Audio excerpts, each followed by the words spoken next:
Dear Mr. Anonimo Dogo, editorial complaint, BBC Northern Ireland. I'm replying to your recent complaint about Sunday politics, the 3rd of July 2022.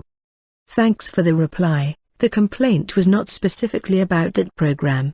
The complaint was about the political imbalance of the presenters on BBC NI. That clip was among others presented, illustrating that imbalance.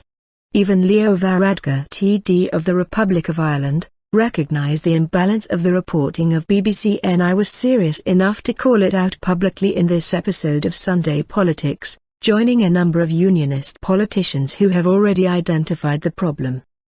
As you know, we were speaking with Leo Varadkar TD about a range of issues, including the electoral strength of different parties in the Republic of Ireland and a border poll on Irish unification. Those certainly were the issues, but unfortunately, as usual in BBC NI, that was when the role reversal took place, between the interviewer and the interviewee. It is reasonable to expect that a professional, objective BBC journalist picks apart the spin politicians wish to present, using facts, based on detailed research carried out prior to the interview.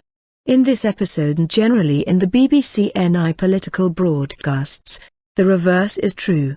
The interviewee has to pick apart the spin and corruption of the interviewer, promoting his own agenda. Mr. Leo Varadkar had to repeatedly point out errors, fact-checking Mr. Mark Carruthers. The suppositions being presented by Mark Carruthers were inaccurate, exaggerated, premature, or all of the above, serving only to very enthusiastically promote and put a positive spin on Sinn Féin. Mr. Mark Carruthers never at any point challenged Mr. Leo Varadkar's corrections, sheepishly moving on. He had known the truth all along. Whether in Russia, China or Northern Ireland, propaganda manifests itself in the same way. Don't let the truth, or facts interfere with the version you need to promote. Get control of the media, water down, ignore or remove any opposition voices. In propaganda terms though, Mr. Mark Carruthers' job had been done. People with a Sinn Féin mindset will have only heard his optimistic assertions, mentally filtering out the facts and corrections presented by Mr. Leo Varadkar, as the people he was addressing only hear what supports their current mindset. We think that the questions that we asked were editorially relevant and that they were handled appropriately. The questions and handling had a nationalist bias, but if, as looks like, the questions were phrased, and editorial intentions were to promote Sinn Féin, rather than a serious political investigative program, then they succeeded. BBC staff are drawn from different places and backgrounds, and they reflect the diversity of the society and audiences we serve in Northern Ireland. That's great. Could you tell me which television, or apps I need to buy, to receive this rich and diverse political coverage? My current television is a 55-inch Panasonic, only receiving the following BBC NI political broadcasts. Sunday Politics Northern Ireland, presented by Mark Carruthers, which has a distinctly Republican flavour. The View, presented by Mark Carruthers, unsurprisingly also having a distinctly Republican flavour. Both programs are sometimes supported and even occasionally co-hosted by Enda McLafferty, a citizen of the Republic of Ireland and political editor of BBC Northern Ireland, which does nothing for the political diversity of the programs. Ironically though, on regular occasions where there is a lack of unionists' representation, he is asked to contribute a unionist perspective on events. How weird is that?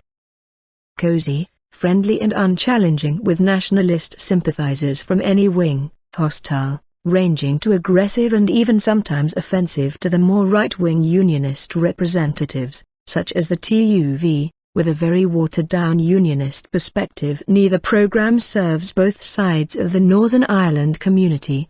In any other business or organization, had the religious and political imbalance been reversed, there would be a public outcry, with the same presenters dancing on their chairs in anger.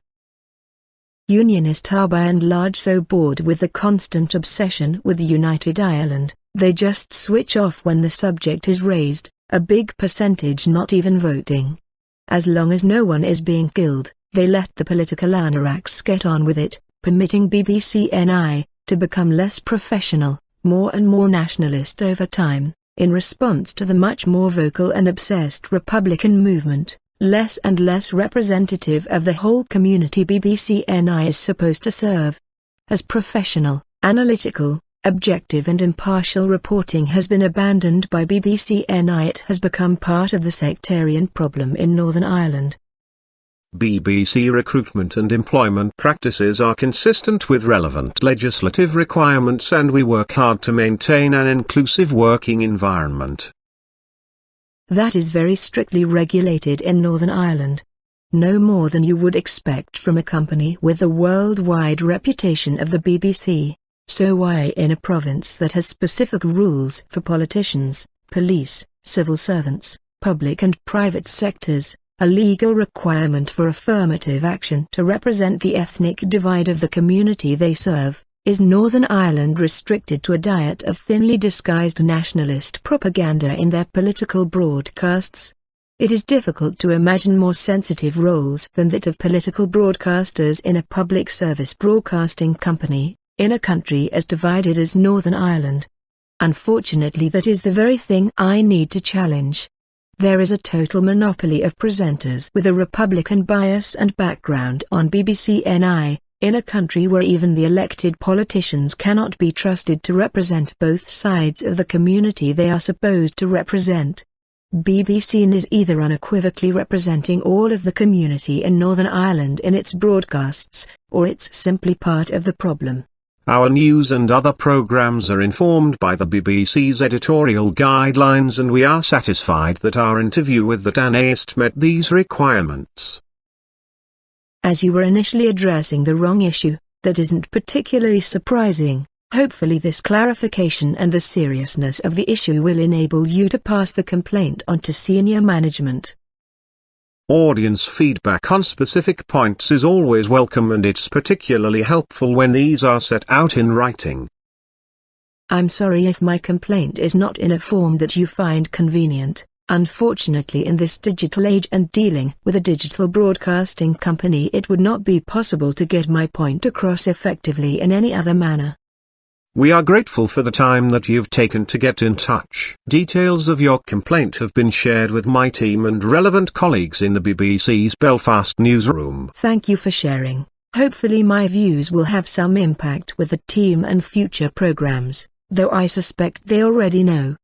My complaint is a structural one, directed at the upper management and personnel department, so that the people in Northern Ireland can have choice again, objectivity, professionalism and diversity in their political programming.